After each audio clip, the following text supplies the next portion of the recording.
ওকে, এই টপিকটা থেকে বেশ এমআরসি পার্ট 1 পার্ট 2 পরীক্ষায় বেশ কোশ্চেন আসছে। আমরা যদি একটু খেয়াল করি যে লেফট রেনাল টেস্টিকুলার যে ভেইনটা আছে সেটা ড্রেন করতেছে লেফট রেনাল ভেইনে, আর রাইট টেস্টিকুলার ভেইনটা সরাসরি ড্রেন করতেছে ইনফেরিয়র ভেনা কাভাতে। সো যদি কোনো কারণে লেফট রেনাল ক্যান্সার হয়, সেই ক্যান্সার সেলগুলো লেফট রেনাল ভেইনে যদি ইনভার্সন হয়, as a result left renal ভেইনটা ব্লক হয়ে যাবে। সো লেফট টেস্টিকুলার যে ভেইনটা আছে সেটা ব্লাডটাকে ড্রেন করতে পারবে না, অ্যাজ এ রেজাল্ট ভেরিকোসিল হবে।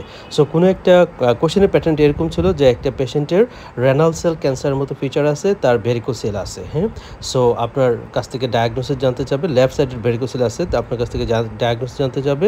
সো পেশেন্টের ডায়াগনোসিস কি? ডায়াগনোসিস হচ্ছে আপনার লেফট রেনাল ক্যান্সার, আর ভেরিকোসিলটা ওই যে ড্রেন করতে পারতেছে না ব্লাডটা লেফট রেনাল ভেইনে, যার কারণ হচ্ছে আমার এই ব্লাডটা জমে জমে টেস্টিকুলার রিজনে ভেরিকোসিল হচ্ছে আর কি।